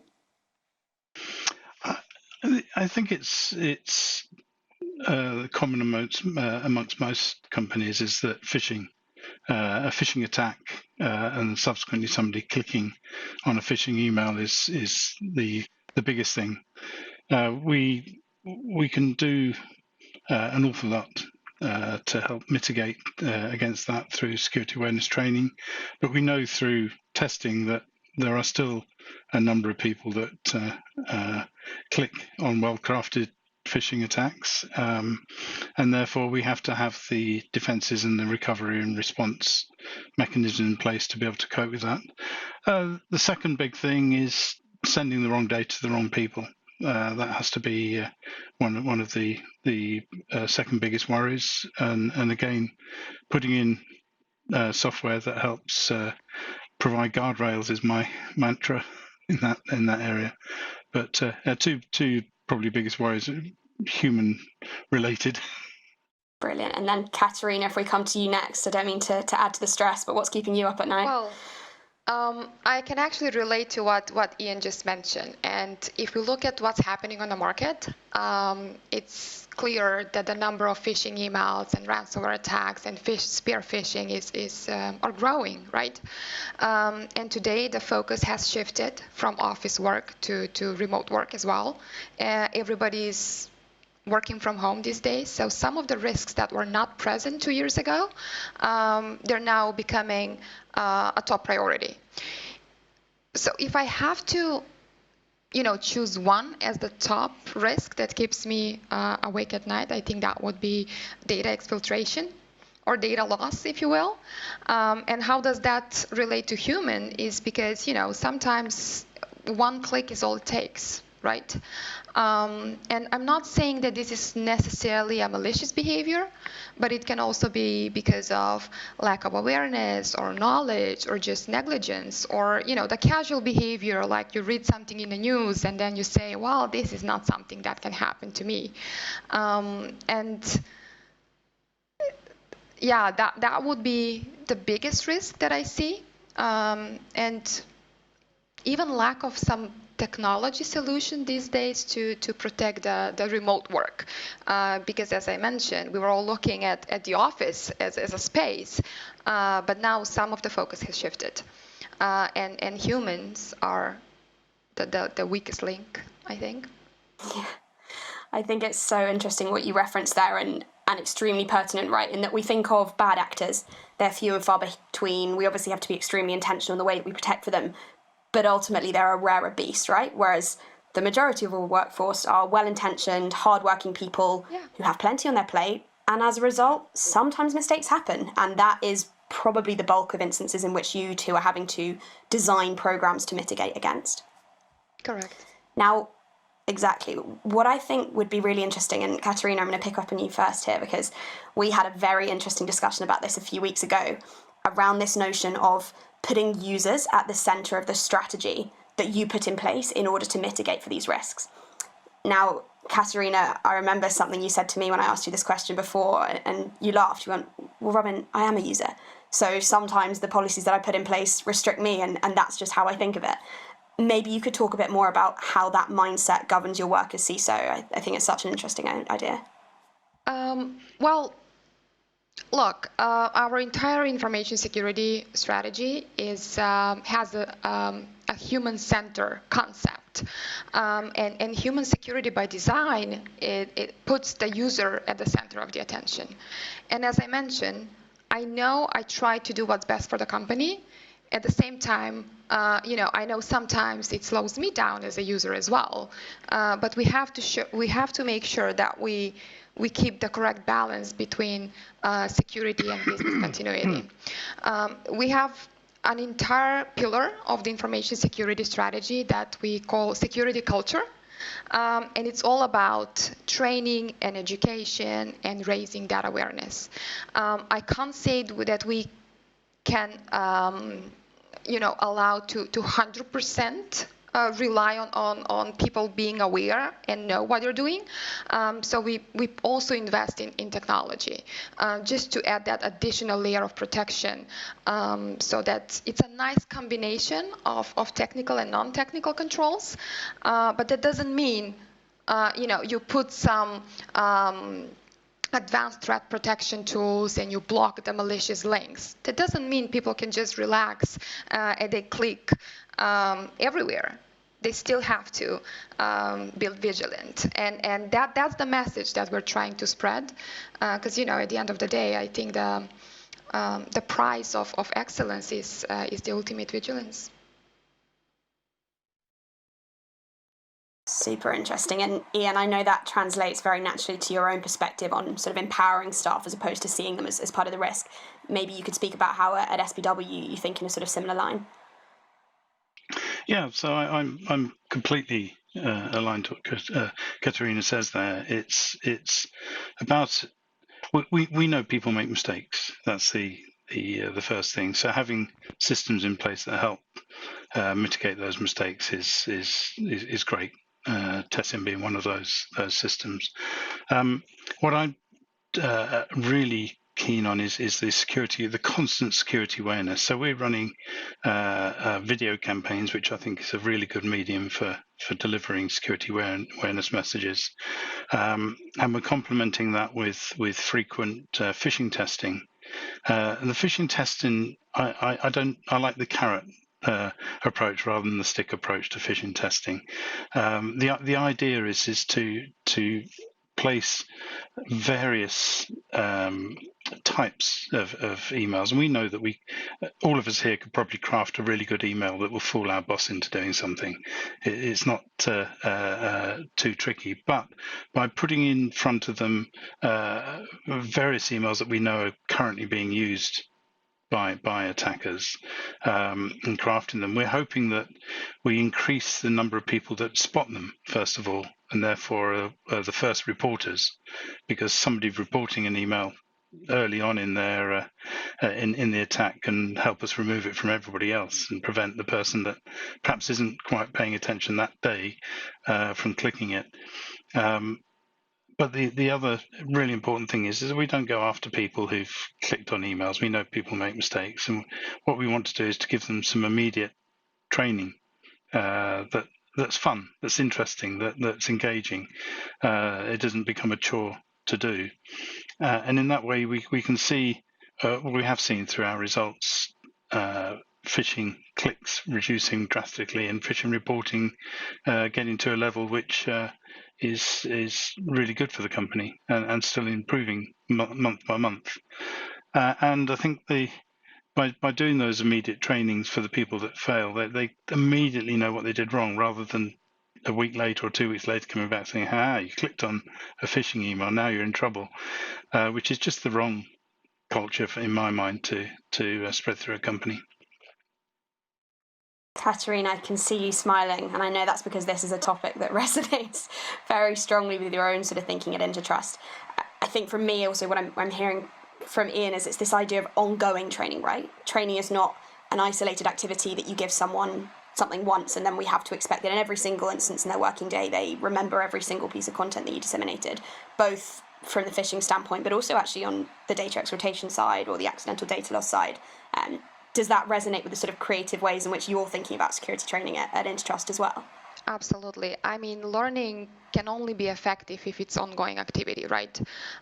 So when we try to stay stay relevant. So we have like annual awareness program, and when we create this awareness program, we also look at the continuity as an aspect. It's not something that you can do in one quarter, then tick the box and the job's done. It is an ongoing process where you have to, and people don't want to be told always that they have to do something. So it's about finding smart ways how to sometimes also bring it from the back door. And we thought that by having something around security every month, it is going to help, and not necessarily has to be a heavy security content that it's time consuming. We have those as well. So for example, we use October as the security awareness month, but some other months, it's the small things that make a difference, right? We'd get 10 minutes of airtime in the local town hall to talk about security risks. Try to make it relatable to people. Trying to use like use cases, because that's what gets their attention. Sometimes, send a 5-10 minute short quiz, and what Ian mentioned, that has the carrot, like a smart symbolic award. People like these things, and it's like through fun ways that can also, ensure that continuity. But then again, the management support. We're trying to also train the trainer so that I think that people copy leadership behavior, and if that voice is coming from the top, it also helps. So we're always asking the local heads and the MDs to also speak about security, talk to their MT, put security at the discussion table, and that does make a difference. Absolutely. And then, Ian, if we sort of look at that from the Tessian perspective and the sort of in-the-moment prompts that you have been deploying to users in order to complement that ongoing work stream, can you talk about how you sort of see those two in conjunction and what the in-the-moment warnings are there to really focus on?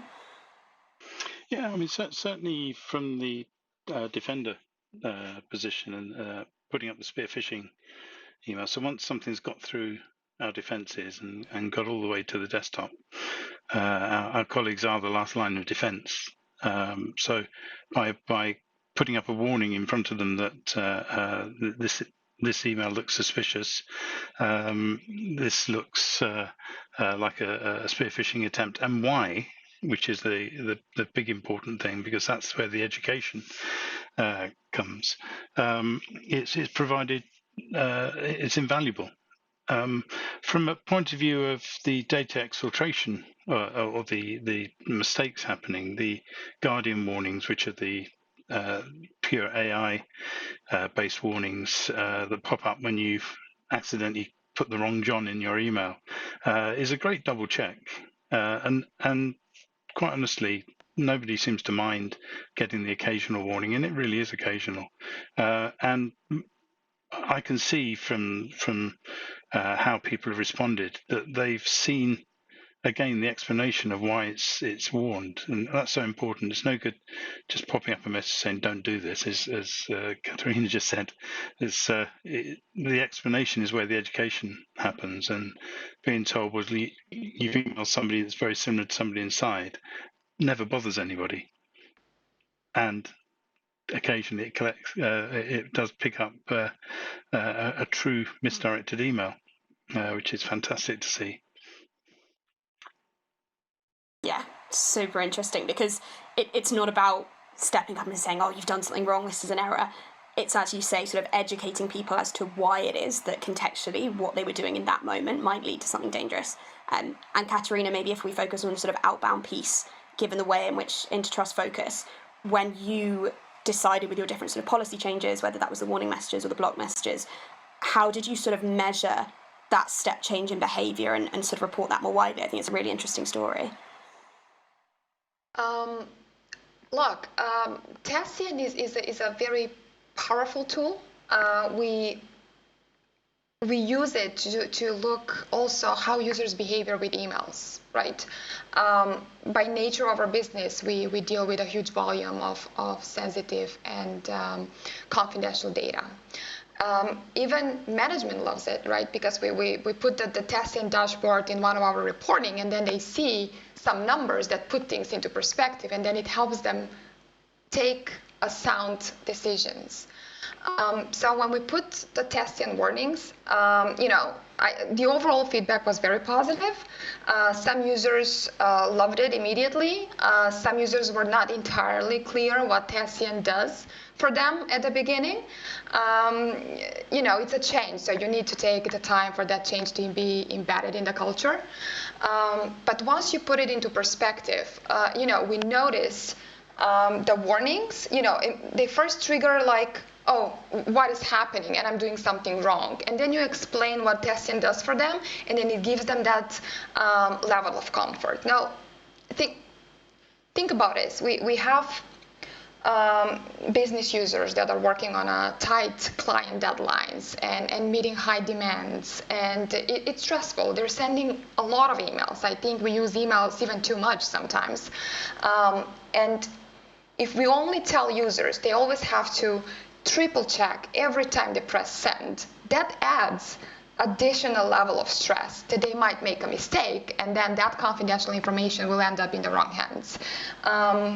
What happens in that cases? I think that mistakes are imminent.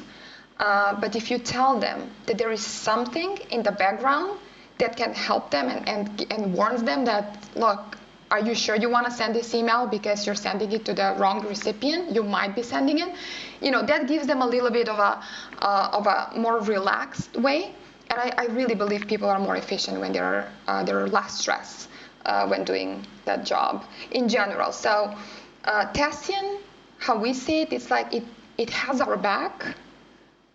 It prevents you from making a mistake that can have like a massive impact for the company. So it's always to know that something or someone has your back. So the overall feedback was super positive. When we moved from warning to block mode of people sending emails to personal email boxes, I think we were one of the first Tessian clients who did that. We expected a bigger pushback, to be honest. And of course, we had some false positives at the beginning, but they get it. Eventually we just say, look, you shouldn't be sending emails to your personal email boxes. That's against policies. And how the behavior changed is that we were monitoring, the top 5 people that had the biggest volume of emails. And then we would go and educate. The same names would never appear in the same report, in the report next week. So, it helped. Shows it's resonating. Exactly. Yeah. And actually you strike on something really interesting there, in that it's ultimately your organizational culture and how you decide to configure. So block was correct for you in that moment, whereas Ian, I know at the moment you guys are using warnings as more of a nudge because that matches up better to the sort of mantra and process that you have in place at SBW. Perhaps as a sort of final piece on this one, you both talked a lot about how the user sees the different warnings and how they get used to that. Ian, perhaps could you talk a little bit more about how you translate that value back to senior management in order for them to understand why it's necessary for you to have this program in place beyond that just sort of individual user reaction at the sort of aggregate level? Yes, I think it's really good for our senior management to see parts of this. But what I try and do is to roll everything together into. I think your wish may come true in a moment. You'll see why. Yes, to roll everything together into the reporting. So it's not just the results of Tessian responses to emails, etc., but it's also how the phishing stats have worked and how they've integrated and how we've seen differences in reporting and when we see the security awareness messages coming out, trying to merge all that together to produce a coherent a vision of how well we're doing as a security culture. And I know that's always been a really tough thing to measure and to show to senior management the security culture of a company. But when we can show that phishing clicking rates are going down and phishing clicking rates are going, reporting rates are going up significantly, we can see that reductions. We do allow people to send personal emails home, but they justify it. So there's a little challenge there. So if somebody's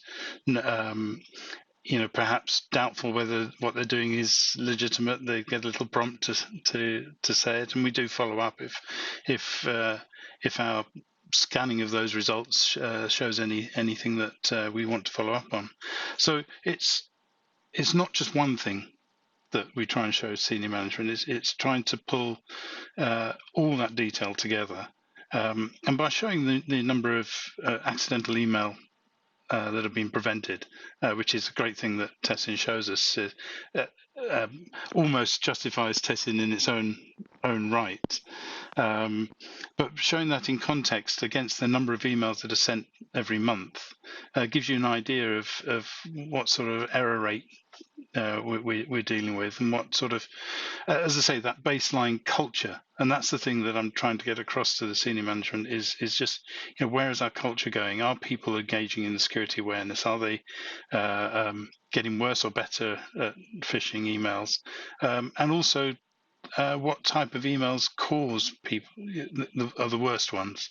So the ones that often impersonate Microsoft type messages are really difficult. Sometimes you look at those and you think, actually, that looks really absolutely real. Even the email address looks real, and yet it's been caught. It's really quite good. So it's a combination of things. It's not just one aspect. Makes complete sense. And then, also, as a security professional, if you think an attack looks convincing, God forbid someone who doesn't spend all day every day sort of thinking about these is expected to pick it up. So yeah, thank goodness for Defender, eh? Oh, fab. Well, we're absolutely flying by on time. I've got so many more questions that I wanted to be able to dig into, but I'll make sure we keep to our schedule. I want to say a massive thank you to both Ian and Katerina for talking us through how you think about these problems at your respective organisations. I think it's amazing to sort of step back and see so many common threads from two CISOs sitting in different cities and different countries across the world, but ultimately facing similar challenges and coming together with creative solutions in order to do that. So before I wrap up, maybe Katerina, I'll pass for you to any closing thoughts, and then to Ian, and then we'll go back to Kelly. Thank you, Robin. I really appreciate the invite. It was lovely to speak to you and to Ian. I think it's nice to hear that we have some similar challenges and to learn how other CISOs are tackling those issues. And yeah, I'm looking forward to the next event of this sort. Great. Thank you. Yes, I've really enjoyed this. It's been a good discussion and nice meeting you, Katerina, as well. I think my final thought on this is that, you know, our humans, our colleagues are our last line of defence. We as CISOs owe a great deal to them. Either they're going to lose our job or lose us our jobs or give us great credit. But if we can do everything that we can to provide the right guidance, the right security awareness, and the right guardrails from software and systems, then I think we're stand a much better chance to win against these external activists, criminals, hackers.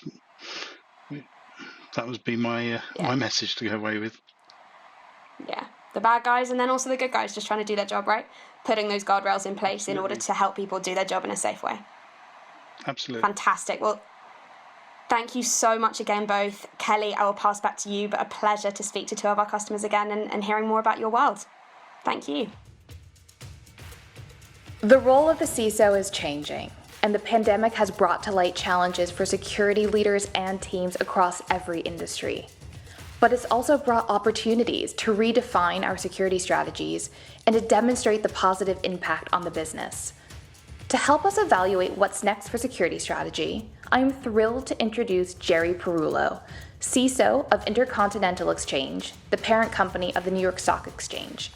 With over 25 years of experience, Jerry's here to offer his take on the evolution of cybersecurity and what CISOs need to be thinking about next.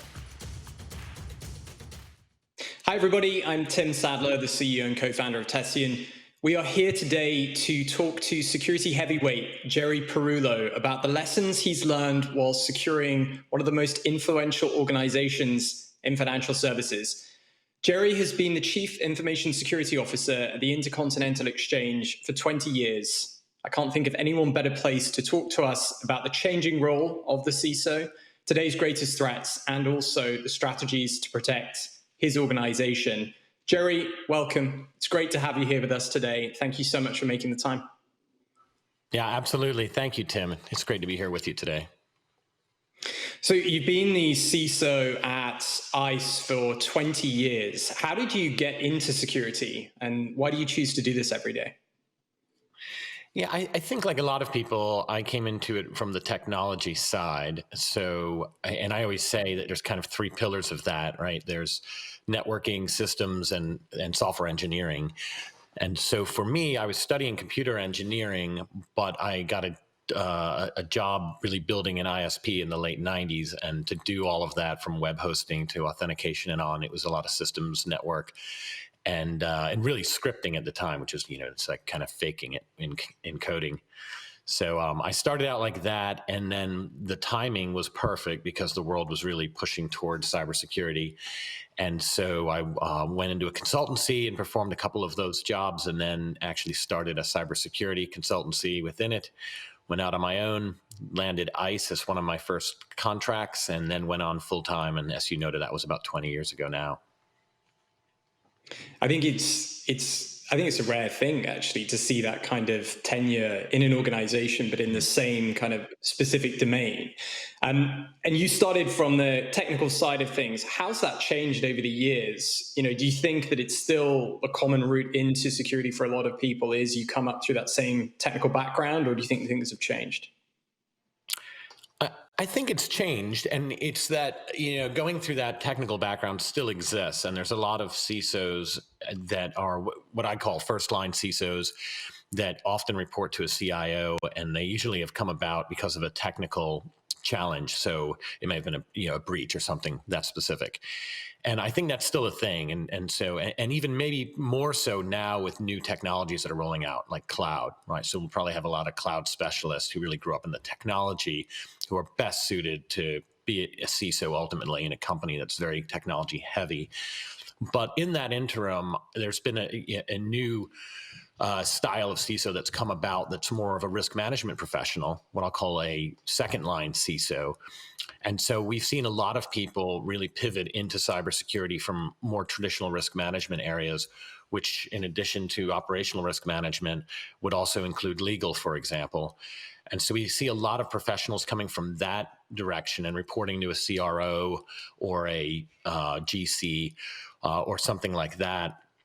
And then you have many that really have to straddle both of those. And I think with a larger org, any individual in the position really has to do at least some of both of those.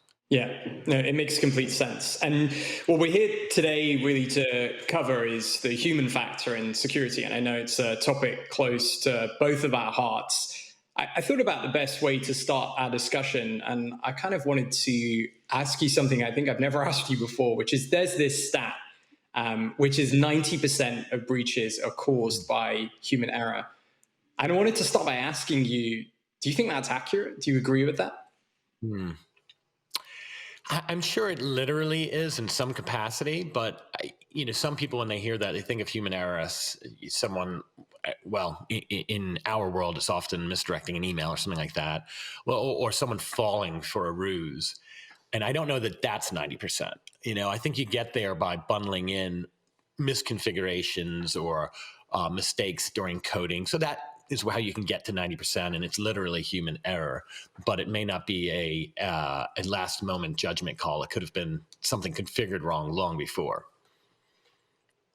Yeah, that makes sense. I agree with that in terms of the way we think about it is, people are controlling so many of the systems and data that we have in the enterprise today. I think there was an article in the Financial Times today talking about the recent breach at the Colonial Pipeline. And it was talking about the hidden risk that digitization brings to organizations, where we've had this digital transformation past 40 years. Basically, people have superpowers at their fingertips. You can wire millions of dollars in a few mouse clicks. You can, send your entire customer database on a single email, and it represents and presents risk. How do you think that organizations have got that balance right? We've had all this great benefit from enterprise digitization, but are we really thinking enough about how we secure people as the gatekeepers to that? Well, yeah, I hesitate to really indict any organizations over it because, we do have a lot of challenges and we do see incidents all the time in the cybersecurity realm, and we do counter those. But, it is somewhat self-policing in that you could say we've deemed it an acceptable risk and that we find that all of those powers, the superpowers, as you call them, are worth it, right? I mean, the empirical data is there because we go on, don't we? And so, I think the advances societally that have come from it net are worth it, so to speak. But it'd be even better, of course, if we could do it without the downsides to it. And so, talking more specifically to our individual organizations, putting enough emphasis on that yet, it varies, of course. And in this business, in risk management, and certainly in adversarial risk management, as I like to call it, we're all proving a negative. And so you can get lucky. That is an option. And really, I find a lot of the job is really about proving, even when things go well, that it wasn't just blind luck, right? Because you could do that a lot cheaper than hiring someone. So trying to prove that we're not just lucky, which gives people a lot more comfort that it's going to sustain and that we're going to continue to not have an issue, whereas luck can change in any given moment. So, with that said, surely as you see issues that come out, and then we always have these postmortems where we investigate an actual institution that has an issue, you always find out about, not always, but you often find out about hygiene issues or, a lack of a program or lack of diligence. And certainly it can be argued that because we see that data, that there are organizations out there that are not investing enough. Yeah, no, for sure. I think it's a challenge that every organization faces for the exact reason that you said, which is you can't lock everything down. You have to give people increasingly new systems and tools and access to data to do their job. But you've got to find that balance and that cost-benefit trade-off. What is your advice for security teams that are trying to evaluate those decisions in their organization? They're thinking, hey, a team in our organization has asked us if we can deploy this new system to enable for, could be better communication or something else. Where do you begin as a security team in trying to evaluate that balance between productivity and security risk? Yeah, I think we're at a point with security testing resource and the abilities from red teams and professional services and bug bounty programs and on. I think we're at a point where it's tenable to say, prove it. So as a security professional, I think it's really important if I hear of a new initiative, and whether it's, hey, we've got this new way to travel through space and time, or whether it's, we've got a new video chat platform, we want to use it, what do you think? That instead of just laying out theoretical issues, which is the classic kind of CISO pitfall, and it can undermine credibility of the whole org pretty quickly, I think we're at a point where instead we can demonstrate the issue and at a minimum walk through very specific issues. So instead of just saying, well, there's no encryption, instead we can say, well, we think that a eavesdropper, well-positioned, can capture this data and decrypt it, read it or listen to it, and therefore gain advantage, and actually demonstrate it, put it in a lab and try it. And it's not trivial. But with advanced red teams these days and services, it can be done. And in cases where it can't, and we really just can't prove that the theoretical issue can manifest, maybe that's the time to think about risk acceptance and to think about some compromise there. And you certainly shouldn't stop trying if you really think that there's something there.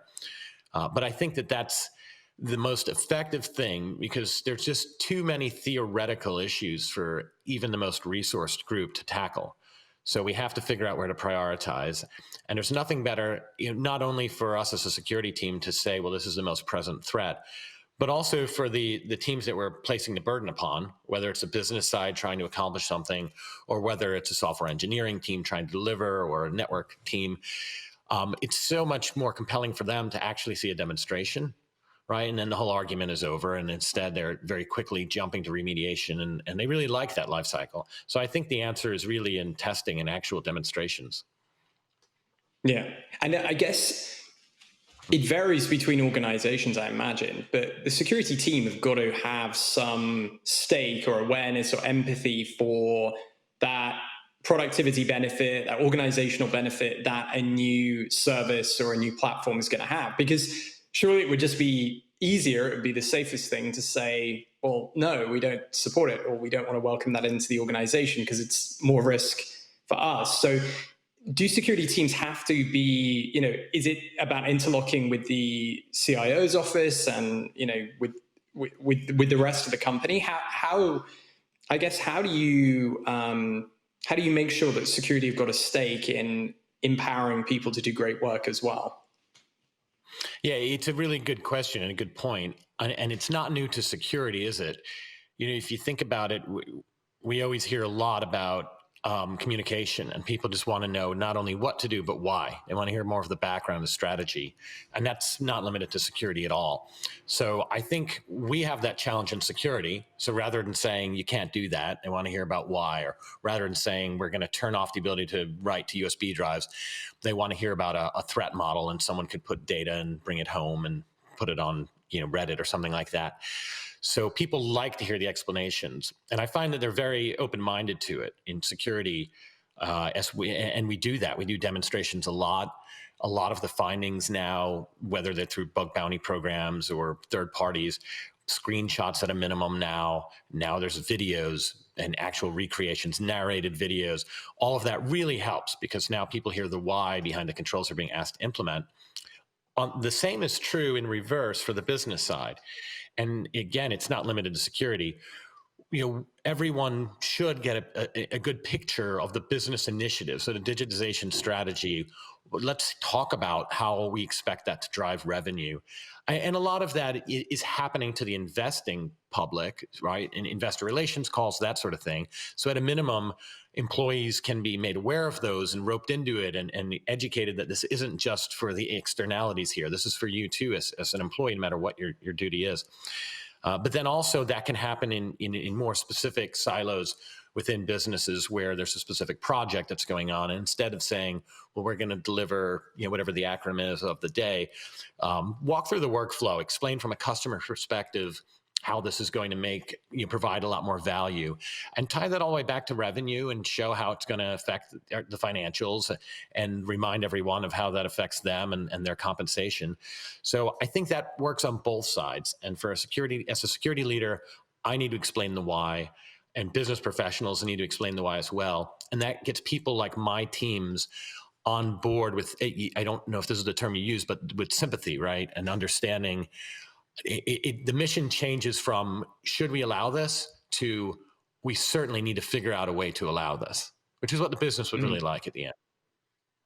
Yeah, for sure. Being an enabler rather than an obstacle. I guess for all the progress that we've made, what is still left to improve? Or where do we go from here in terms of addressing some of the limitations that we have with the current setup? If security training and awareness is what most organizations are doing to keep people secure or reduce this 90% human error breach rate, what do you see as opportunity going forward? Yeah, well, there's this cycle of kind of paranoia and understanding almost. And so I think we're at a good point in that we've made people aware of the threat, and we've generated a bit of paranoia about it. And some of that's healthy, and some of it can be deludative, let's say. But what I mean by that, I'll use this an analog, the boardroom. So in the boardroom, firms, and I'm not speaking specifically about our own, I'm talking about financial services because that's what I know best. But in the boardroom, for a long time, it was popular to bring in a guest speaker, and they love third parties to this day, and independents certainly.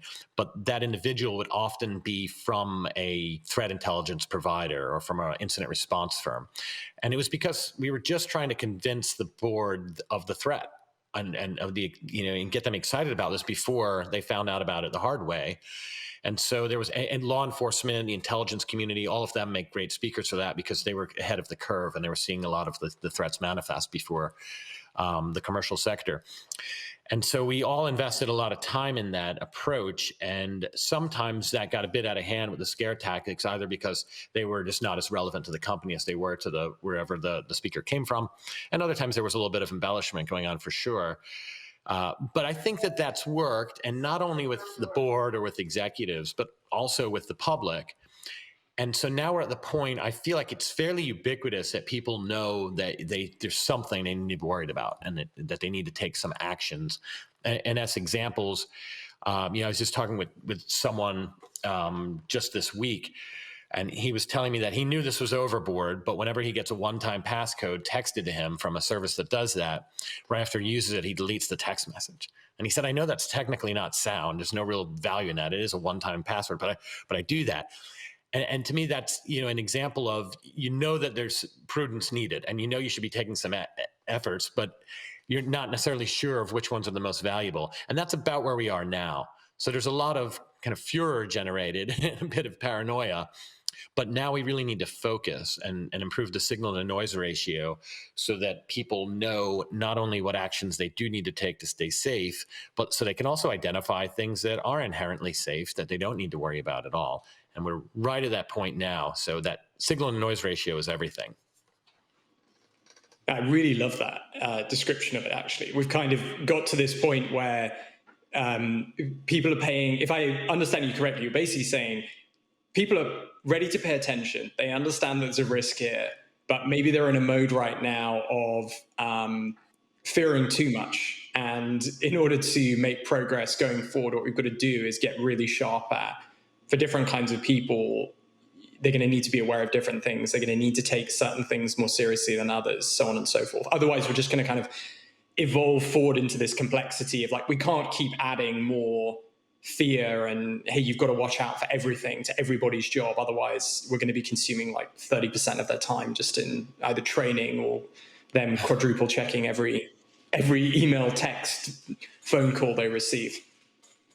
Right. And if we script the defensive actions too much for people, then it just kind of makes a run book for the adversaries again to realize, well, I can, if I send somebody, an email, I already know that they're going to be absolutely paranoid, but as long as the logo is not misspelled, then they'll trust it blindly.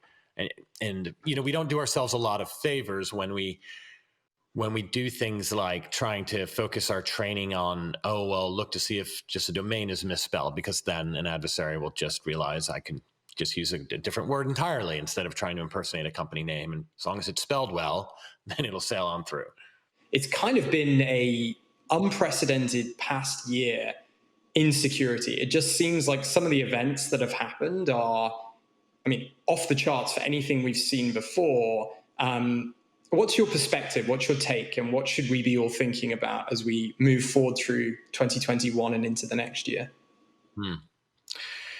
Yeah, well, it is true that there's been a lot. And I think it's more of a function of just technology and the evolution of that than the pandemic in particular. Not that you mentioned that, but I think it's worth noting because I've seen a lot of folks, or been asked a lot, is there more targeting? Is the work from home area being exploited more, or anything like that? And I don't think we are seeing a ton of that yet.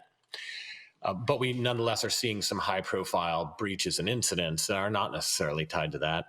And they're continuing. And I think that's a function of the technology and, of the evolution. But looking forward, I do see that we're going to get a lot smarter, I think, and a lot more empathetic in the human security training side of it. And so, something that we've done that has really taken years to really build. And I could see some commercial products, as analogs to this at some point.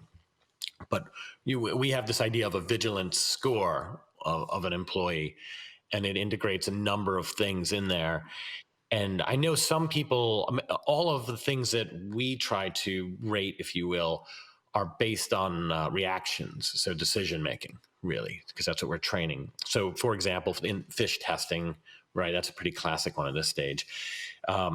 And password strength, right? We crack passwords nightly. And so even if they're compliant with policy, that's one thing, but are you then following the advice and coming with a strong one? And more importantly, if it gets cracked and you're made aware of that, are you changing it straight away?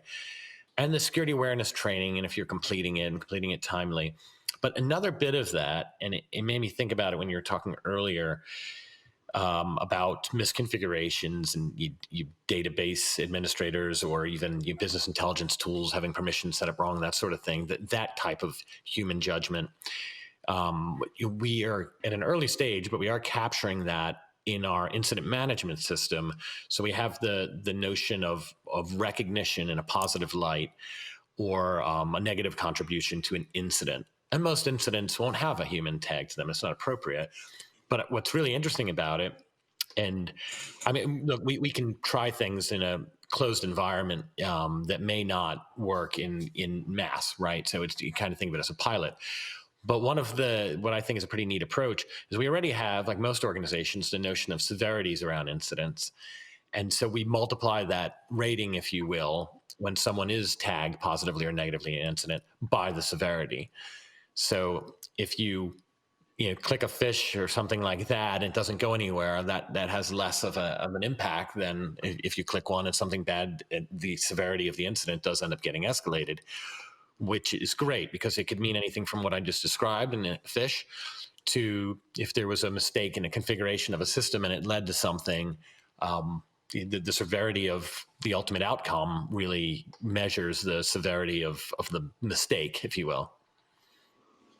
Yeah, I think that concept of the human risk score, I think we're going to see a lot more of that going forward as well. And I know that it's, again, something we have spoken about, and you have an incredible science around it, I think. And for most organizations, they're just beginning to think about it. But I love that point about making it about positive attribution as well. And I think the kind of broader topic I wish we had more time to talk about on this session today is around really taking people on the journey and understanding their own strengths, weaknesses, vulnerabilities, threats specific to them. I think it's all incredibly important and part of this picture for us to get smarter and, get the stat below 90% of breaches starting with human error. Jerry, thank you so much for your time today. It's incredible to speak to you as always, and this has been a great session. Thank you so much for joining us for it. Thank you, Tim and Jerry, for rounding up the day, and thank you to the rest of our speakers for sharing such powerful insights and stories with us. We have covered a lot today, but the three most important things for you to take away are: 1, security needs to improve the signal-to-noise ratio. As we heard from Jerry, Punit, and many others, it's the job of security to reduce the noise of potential threats so that SOC teams and employees can focus on taking the right action when a real threat occurs. Number 2, security needs to get personal. Whether it's using human layer risk scores or simply taking a granular view of how your employees are operating, we need to know where risk really lies so that we can deliver targeted and effective training, as opposed to a one-size-fits-all approach. And number 3, attackers know people are vulnerable and they exploit it. As we heard from all of our speakers, it's no one's fault, but the reality is things like weak passwords will persist, people will make mistakes, and attackers will continue to target employees because of that. Training and awareness programs are a great baseline, but technology needs to do better and provide better guardrails to empower people to work securely. So, on behalf of everyone at Tessian, I want to thank you all for joining the Human Layer Security Summit. I hope you gained a better understanding of how human-first cybersecurity can amplify business and empower your employees to do their best work while staying secure. And finally, this event would not be possible without the incredible planning and support of our events and production teams, our speakers, and our partners. And last, thank you finally to our audience for joining us today. If you enjoyed watching, please head over to Tessian.com/resources, where you'll find more research, threat intelligence, and ebooks to help you to protect your employees and your business. Thank you so much.